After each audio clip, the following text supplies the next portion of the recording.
Muy buenos días a todos. Bueno, estamos hablando de enemigos internos y hoy vamos a hablar de una ofrenda por los celos. Los celos. Cuando Juan me dijo que escogiera uno de los temas y yo le dije los celos,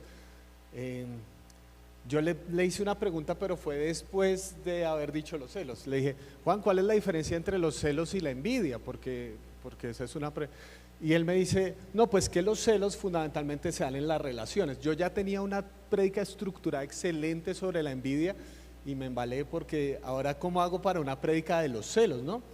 Y entonces, dentro de las cosas locas que a mí se me ocurren, yo dije, voy a tratar a partir de un texto donde hable específicamente de los celos. Y hay una ofrenda por los celos. ¿Sabían ustedes? Súper claro, súper clave. Va a ser buenísimo esto. Listo, entonces, dos palabritas. Amoralidad y metacognición. Amoralidad y metacognición. Les pregunto, ¿la alegría es buena o es mala? Depende. Porque si usted se siente alegre de haber matado a alguien, usted es un psicópata. Se dan cuenta que los sentimientos son amorales. Los sentimientos en sí mismos no son ni buenos ni malos. Una persona puede estar triste por cosas que le deberían causar dolor, ¿no es cierto? Así que eso demuestra que su corazón está bien. Entonces no podemos medir simplemente las cosas por los sentimientos que vienen. Los sentimientos son amorales. No tomamos automáticamente como la ira es mala. No. La ira a veces es la respuesta más adecuada a ciertas cosas. Por ejemplo, en la Biblia dice que Dios es un Dios celoso. Dice eso. Si nosotros automáticamente pensamos que los celos en sí mismos son malos, entonces vamos a decir, pero ¿cómo así? No que Dios es perfecto, no que Dios es perfectamente bueno, no que Dios es amor. Cada vez que digan ese Dios es amor, agréguenle esa palabra. Dios te ama celosamente. ¿Por qué? Porque los celos es la respuesta natural de querer tener exclusividad en una relación. Cuando tú estás en una relación emocional con una persona, tú no andas queriendo como compartir eso con nadie más, ¿verdad? Esa idea del poliamor, eso es un mito de las nuevas generaciones. Eso no existe. Cuando uno ama a una persona, uno quiere exclusividad. Por eso dice la Biblia que Dios es un Dios amoroso, pero es un amor celoso. Él no quiere compartir su gloria con nadie más. La ira a veces es la respuesta más adecuada cuando alguien te ha traicionado. Entonces los sentimientos en última instancia son amorales. No son ni buenos ni malos. Se trata de qué hacemos cuando vienen ciertos sentimientos. Y para eso está la otra palabrita, metacognición. Porque tú, querido ser humano, eres extraordinario. Tú tienes una capacidad sorprendente y es pensar sobre lo que estás pensando. En este momento ustedes están pensando sobre lo que acabo de decir, es decir, están pensando sus pensamientos. A ustedes les ocurre algo, ¿no es cierto? Y la primera pregunta que ustedes pueden hacer es, ¿por qué me siento así? ¿Se están dando cuenta de lo que están haciendo? Están pensando sobre lo que están pensando. Y no solo eso, sino que automáticamente ustedes pueden pensar, eso debe ser porque cuando pequeño yo reaccioné así. Si ustedes se dan cuenta de lo que está pasando, ustedes se están transportando en el tiempo en un grado de abstracción donde están reflexionando en el tiempo sobre lo que están sintiendo y pensando. Ustedes tienen una capacidad extraordinaria que es la metacognición, y es no actuar por impulsos, sino reflexionar los impulsos. Entonces, dicho eso, creo que los celos tienen que ver precisamente con eso, con que a veces son reacciones que salen de nuestro corazón, pero tenemos la capacidad de reflexionar sobre ellos y no actuar irreflexivamente. Esta es la tesis que quiero defender el día de hoy. Es que una persona celosa no es aquella que tiene temores o desconfianza, sino la que actúa irreflexivamente por esos sentimientos y pensamientos. Porque todos tenemos temores cuando nos acercamos a las relaciones, tal vez por experiencias pasadas con la misma persona, con otras personas. Podemos tener miedos, inseguridades. Ustedes no se imaginan la cantidad de personas que yo he aconsejado, peladas preciosas, divinas, espectaculares y que no se sienten bien consigo mismas, tienen temores. Pero los celos es cuando actuamos irreflexivamente con base en eso. Ese dicho de no eres para mí y no eres para nadie, eso está mal. Eso está muy mal, porque eso es actuar irreflexivamente. Es decir, vienen estos sentimientos y ¿qué hago con los celos? Y esa es la pregunta que creo yo nos responde ese mandato absolutamente extraño que es la ofrenda sobre los celos, que está en Números capítulo 5, y se los voy a leer para que ustedes vean qué es lo que debía hacer el pueblo de Israel cuando vinieran los celos. El Señor le dijo a Moisés: da al pueblo de Israel las siguientes instrucciones. Supongamos que la esposa de un hombre se descarría y le es infiel a su marido y tiene relaciones sexuales con otro hombre sin que lo sepa su esposo ni nadie más. Ella se contaminó, aunque no hubo testigos, y no fue sorprendida en el acto. Si su esposo siente celos y sospecha de ella y necesita saber si ella se ha contaminado o no, el esposo debe llevarla al sacerdote. También presentará por ella una ofrenda de 2 litros de harina de cebada. No debe mezclarse con aceite de oliva ni incienso, porque se trata de una ofrenda de celos para demostrar si ella es o no culpable. Entonces el sacerdote la presentará delante del Señor para que sea juzgada. Pondrá un poco de agua santa en un recipiente de barro y mezclará el polvo que tomó del piso del tabernáculo. Una vez que el sacerdote haya presentado a la mujer delante del Señor, le desatará el cabello y colocará en las manos de ella la ofrenda de prueba, es decir, la ofrenda de los celos, para discernir si las sospechas de su esposo son justificadas. El sacerdote se pondrá frente a ella y sostendrá el recipiente de agua amarga que trae una maldición para quienes son culpables. En ese momento, el sacerdote pondrá a la mujer bajo juramento al decir: que el pueblo sepa que la maldición del Señor cayó sobre ti cuando Él te haga estéril al causar que tu útero se encoja y tu abdomen se hinche. Ahora, que esta agua que trae la maldición entre en tu cuerpo y cause que tu abdomen se hinche y tu útero se encoja. A lo cual a la mujer se le exigirá decir: sí, que así sea. Entonces el sacerdote escribirá estas maldiciones en un trozo de cuero y luego las lavará para que caigan dentro del agua amarga. Hará que la mujer beba el agua amarga que trae la maldición. Cuando el agua entre en su cuerpo, si ella es culpable, le causará un sufrimiento amargo. Después el sacerdote tomará la ofrenda de los celos de la mano de la mujer y la alzará ante el Señor y la llevará al altar. Tomará un puñado de harina como porción simbólica, la quemará en el altar y le exigirá a la mujer que beba el agua. Si ella se ha contaminado siendo infiel a su marido, el agua que trae la maldición le producirá un sufrimiento amargo.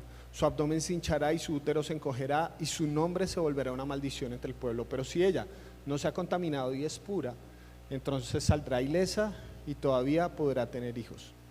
Esta es la ley ritual para lidiar con los celos. Si una mujer se descarría y se contamina mientras está bajo la autoridad de su marido, o si un hombre siente celos y sospecha que su esposa le fue infiel, el marido debe presentar a su esposa delante del Señor y el sacerdote aplicará esta ley ritual en su totalidad. El marido será inocente de toda culpa de este caso, pero su esposa será responsable por su propio pecado. Creo que está bastante claro. ¿Hay algo más que decir? Oremos. En este momento ustedes tienen una pregunta y es: ¿qué es esta vaina? ¿Qué es eso tan raro? ¿Sí o no? ¿Por qué Miguel no trae aquí aguas amargas y miramos a ver qué es eso tan raro, ¿no es cierto? Una observación importante, y eso es una pregunta buena porque significa que me están poniendo atención. Las mujeres en este momento me están mirando con cara de sospecha de ¿qué va a decir Miguel con eso de bajo la autoridad? Ajá. Una buena observación es que esto no es una historia. Esto es un mandato en caso de que pasara algo. No tenemos ningún testimonio en toda la Biblia de que haya una mujer que se le haya hinchado el vientre por causa de los celos o algo así por el estilo. No tenemos ningún testimonio. Este era un caso hipotético. ¿Qué pasaba si? ¿Eso qué quiere decir? Que pasaron miles de años, mucho tiempo. No sabemos si ocurrió o no ocurrió, pero tenemos una distancia histórica y esto fue en un marco legal específico, en un momento histórico específico. Entonces lo que nosotros tenemos que hacer como estudiantes de la Biblia, si usted está leyendo la Biblia en un año, probablemente pasó por Números, y esos devocionales son muy fregados, ¿sí o no? Uno lee números y eso parece un festival de sangre sin ninguna trama y uno dice, pero ¿qué le digo a Dios? Señor, por favor, que no se me hinche el vientre. ¿Qué le pido a Dios después de un devocional en esto? Lo que tenemos que hacer es mirar en ese instante cuál es el espíritu de la ley, hacia dónde apunta la ley. Y fundamentalmente quiero girar sobre 3 temas que veo en la ley. Primero de eso es bajo la autoridad de su esposo, porque tiene que ser así, ¿sí? Bajo la autoridad de su esposo. ¿Qué significa eso?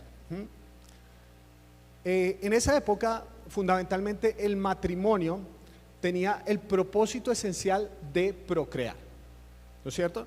Y entonces el hombre era quien escogía a la esposa, le llamaba la atención y todo eso. Oiga, tiene unos ojos bonitos, por ahí pueden salir bien los pelados. Entonces él escogía a la mujer, ¿no es cierto? Y entonces él, al escoger a su esposa, la cobijaba bajo su nombre. Era el compromiso de él darle protección, darle dinero, darle cuidado. En esa época se utilizaba muy comúnmente. A las mujeres había una cantidad de historias. En el pueblo de Israel hubo cantidades de historias donde los hombres, simplemente porque querían, tenían ganas ese día, abusaban de mujeres. Y Dios está diciendo, entre el pueblo de ustedes no debe ser así. Entre el pueblo de ustedes no debe ser así. Un hombre, si está dispuesto a tener relaciones con una mujer, tiene que cuidarla, tiene que protegerla. Ahora, yo sé que lo estamos leyendo desde el siglo XXI y eso nos parece sumamente retrógrado, pero en esta época eso fue un paso gigantesco. ¿Por qué? Porque quiero que noten algo. No es el hombre el que dicta sentencias sobre la mujer. ¿Se dan cuenta de eso en el mandato? ¿Se dan cuenta que no es el hombre? Me dieron celos, eso debió ser que usted se puso a descarriar y queda sentenciada. No. Se dan cuenta que el hombre, si él siente celos, ¿quién es el que presenta la ofrenda? ¿La mujer? No, él tiene que hacerse cargo y responsable de los sentimientos que está experimentando. Va y lleva la ofrenda y es la mujer, dice al final, la responsable de sus actos.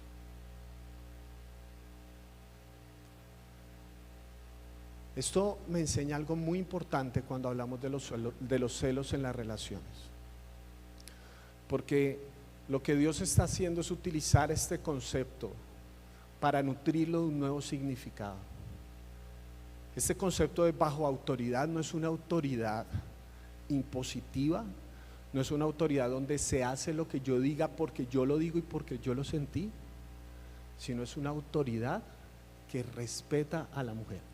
Por supuesto, si habláramos del matrimonio en el Nuevo Testamento, creo que tiene un matiz diferente donde no es autoridad, sino los dos se sometan mutuamente por reverencia a Cristo. ¿Listo? Pero eso es cuando hablemos del matrimonio. Entonces, una idea muy importante que yo veo aquí en cuanto a los celos es que no somos dueños de nadie y el otro es un ser humano.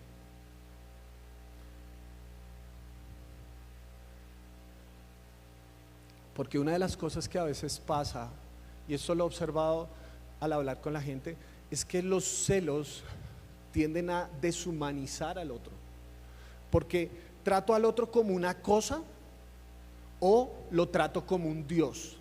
Es decir, utilizo al otro para que me dé, por ejemplo, seguridad, la seguridad que no tuve en casa, ¿no es cierto? Entonces una cantidad de hombres que nunca tuvieron afirmación en su casa, entonces la mujer a veces la tratan como si fueran los perritos de los taxis. ¿Se acuerdan los perritos de los taxis? Que le dicen a todo que sí, o sea, espera que su esposa le diga todo que sí cuando él quiera y porque él quiere, porque nunca tuvo afirmación en casa. Entonces ahora tengo un perrito de taxi que me dice, eso deshumaniza a la persona. O las personas, a veces muchas mujeres, que lo único que hacen es que quieren seguridad y este hombre me tiene que dar seguridad, y a veces tienen relaciones casi simbióticas y enfermizas porque nunca en casa tuvieron seguridad. Está cosificando al otro para obtener cosas, y muy fácilmente, muy interesantemente, pasamos de cosificar al otro a idolatrarlo.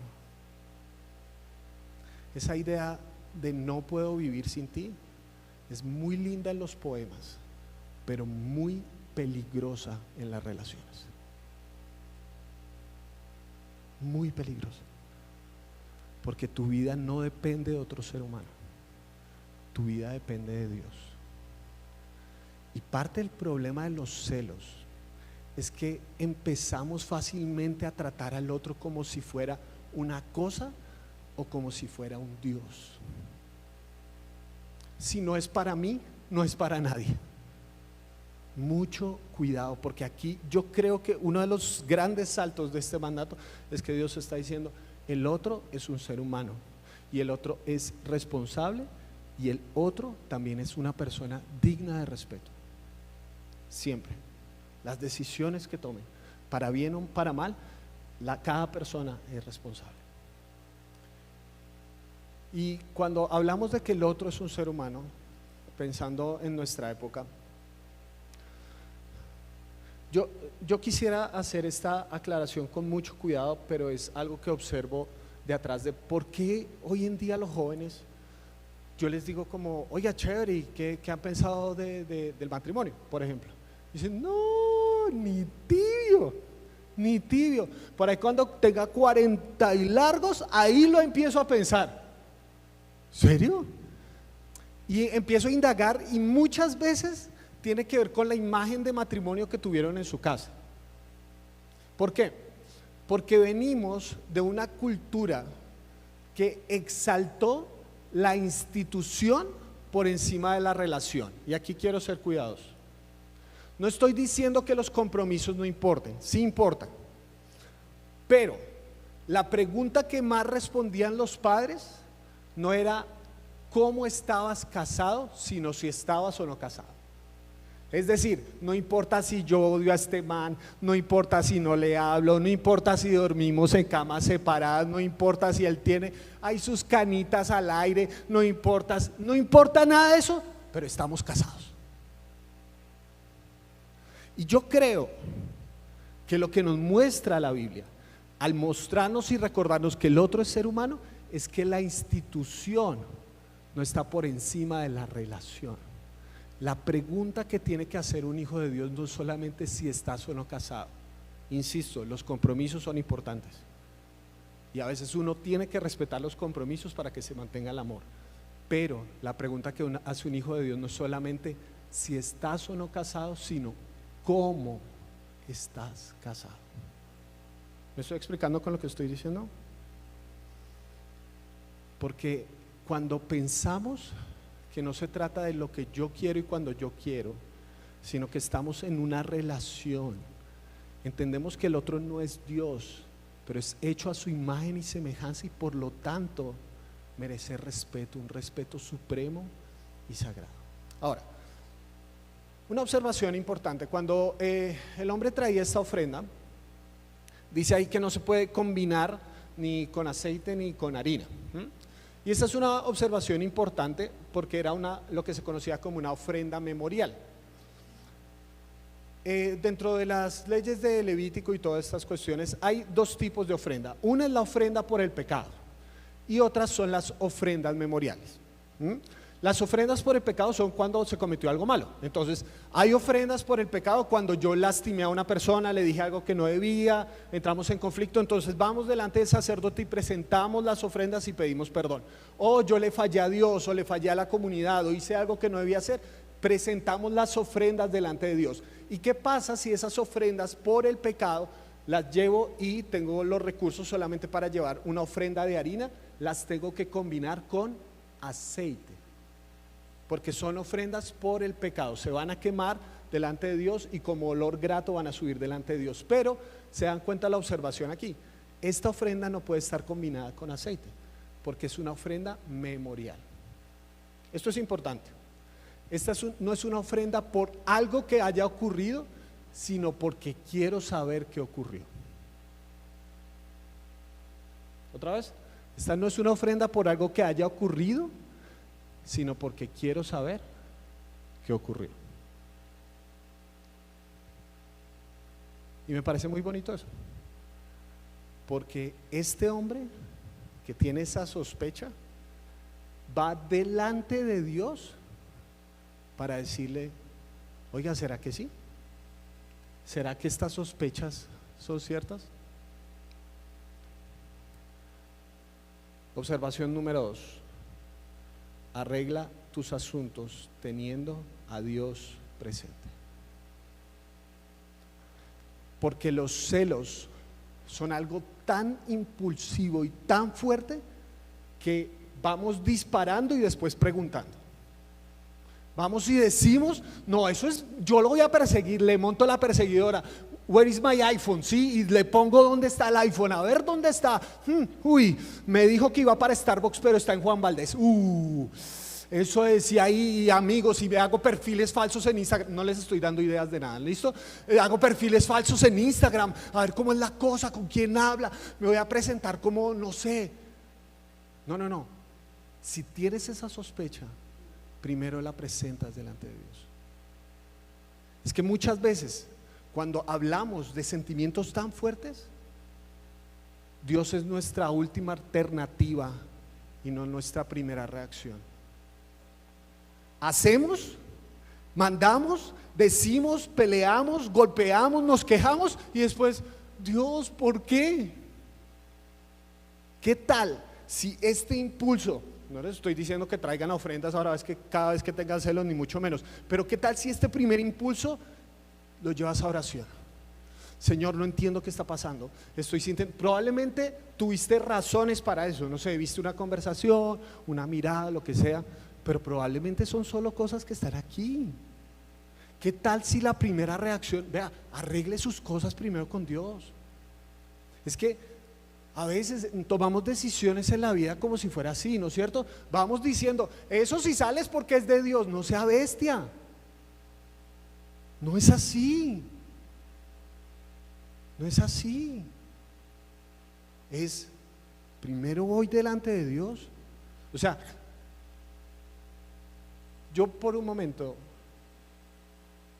¿qué pasaría si convirtieras esta emoción tan fuerte, esta inseguridad, este temor, estos celos que tienes, si los convirtieras en una oración? ¿Qué pasaría si primero, tu primera reacción fuera eso? Porque no sabemos, puede ser una sospecha o puede ser claro. O sea, si usted sabe que le fueron infiel y evidentemente le fueron infiel, pues tomar la reacción de alejarse, pues es lo más natural del mundo. O sea, usted no es un super cristiano, por eso es lo más natural del mundo. Pero es que estamos hablando en un contexto de sospecha, de no sé qué pasa, ¿cómo lidio con esto? Es que cuando hablamos de cosas espirituales a veces pensamos súper elevado, ¿no es cierto? Como que Dios, ¿no es cierto? Es que el pastor es espiritual. Entonces, ¿qué decimos con eso? Pensamos que Miguel se la pasa orando toda la semana y los domingos baja a las 9:30 de la mañana y vuelve a subir y todo. No, a Dios le interesan tus sentimientos, a Dios le interesan tus asuntos internos. Esos enemigos internos también le interesan a Dios. Y no importa cuántos años lleves caminando con el Señor, a veces tenemos inseguridades, tenemos celos. Aquí está hablando de una relación sentimental, pero ¿cuántas mamás son celosas de sus hijos?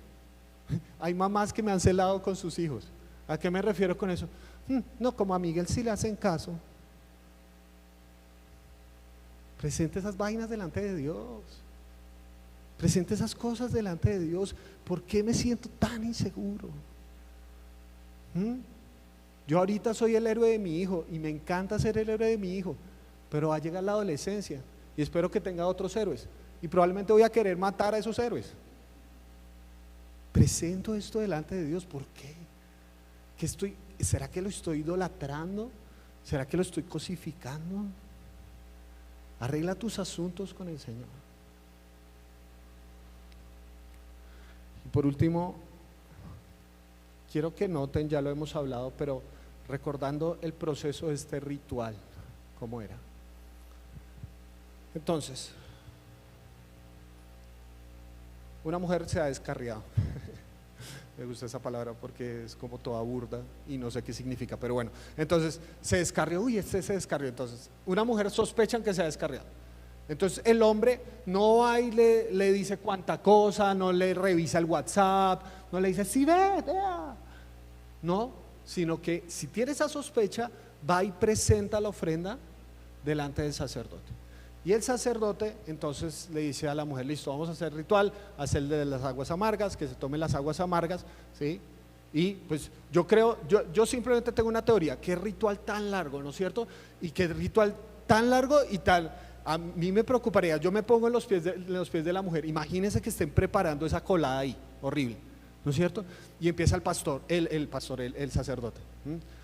si estas aguas entran a tu cuerpo y tú le fuiste infiel, se te va a hinchar el vientre y vas a quedar estéril. Yo, si fuera la mujer, yo diría, si hice algo malo, yo dije, uy, no, bailas ya, yo confieso aquí, sí, o sea, yo que me voy a mandar ese menjurje ahí a que me mate. No, pues ese ritual creo que es el proceso por si hay efectivamente una falta manifiesta, la mujer puede decir, confesar, ¿sí?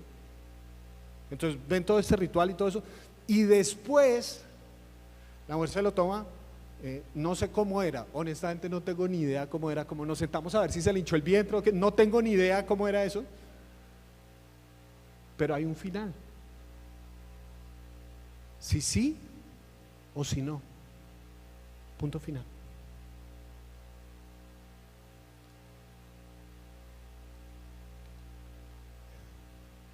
Para que creo que tomemos conciencia de algo, y es que en una relación nuestras decisiones afectan al otro, siempre, ineludiblemente. Bien sea porque si tú eres el celoso y todo el tiempo tienes asuntos de inseguridad contigo mismo, tienes que trabajar en eso porque ineludiblemente eso va a afectar tu relación. O sea, hay razones, pero si por otro lado te han celado, a veces, y tenemos que ser honestos con nosotros mismos, es que a veces de verdad hay ciertos comportamientos que no corresponden. O sea, hay manes que yo conozco que eso es como parte del machismo colombiano, ¿no es cierto? Que les encanta ser coquetos porque se sienten el teso, ¿sí o no? Entonces, que mi vida, que mi amor, y a todas las salidas, vos paisita, amo a los paisas con mi corazón, ¿entiendes? Pero eso es más sensual, ¿sí o no? Cuando, que mi amor, que más mi vida, ¿bien o qué? Ay, ese cantadito tan divino y todo eso. Eso no te hace más macho, te hace más cretino, ¿vale? ¿Vale? Porque el corazón de un ser humano no es un laboratorio de pruebas, es suelo sagrado. Tienes que honrarlo y respetarlo. Si estás en una relación, es una relación de exclusividad. Y a esta mujer yo la trato como a nadie más lo trato en este planeta.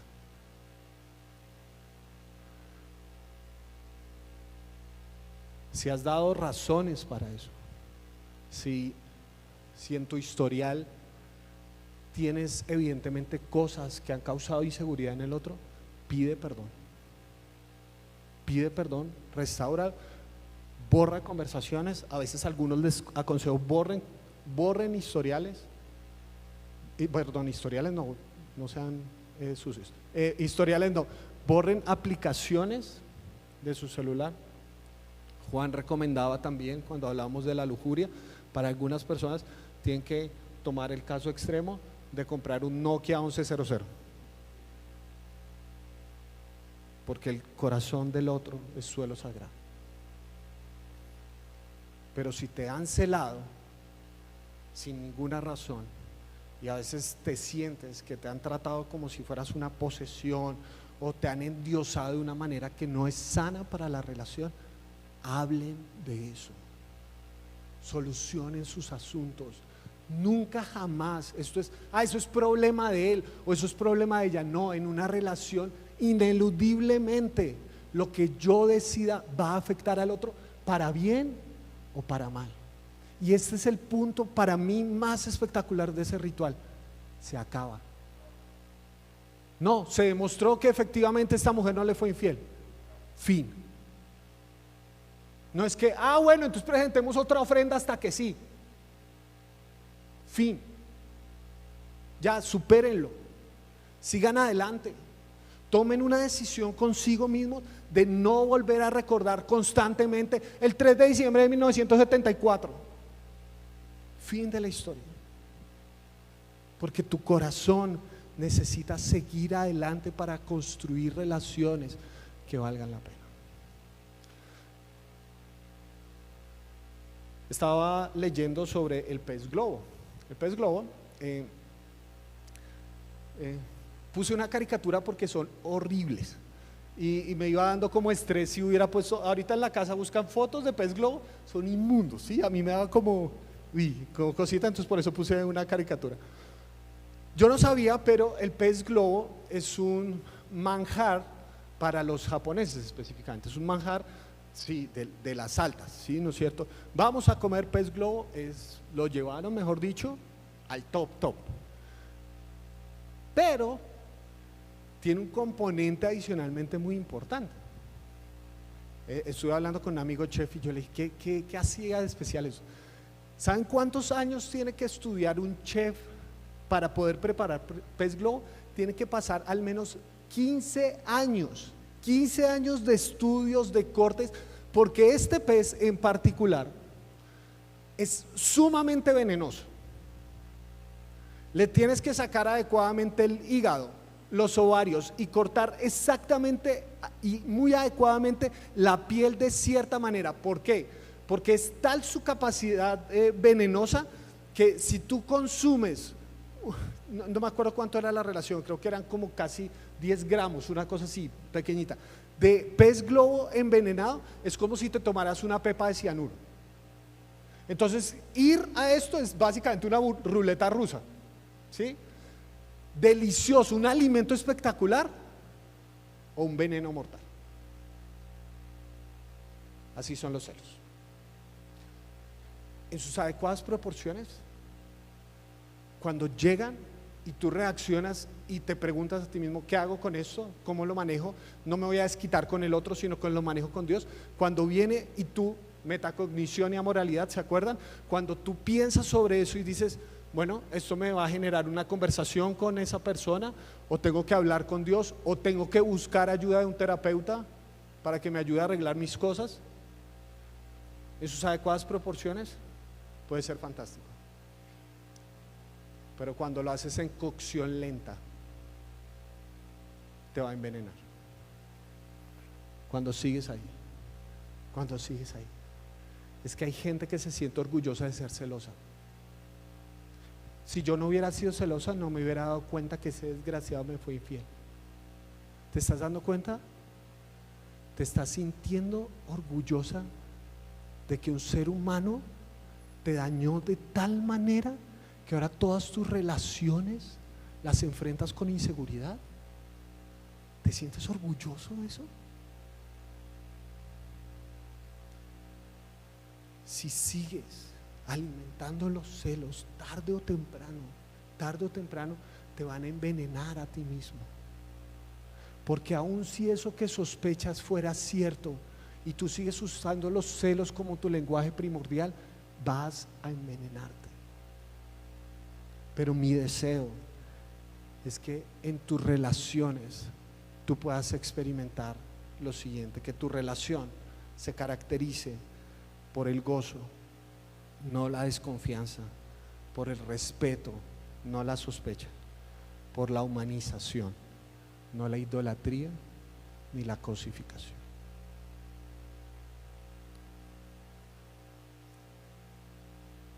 Así que quisiera terminar, no sé en qué momento de su vida están. Probablemente han escuchado toda esta prédica y dicen, bueno, pero menos mal yo no estoy casado. Todos somos seres humanos en relación.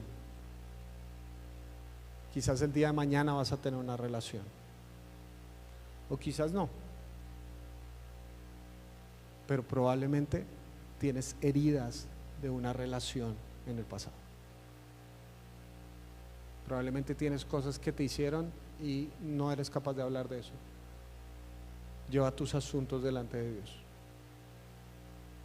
O probablemente tú te das cuenta como, oiga, sí, ¿sabe qué? Yo me doy cuenta que muy fácilmente yo me vuelvo una persona coqueta y todo eso, y no le muestro exclusividad al otro.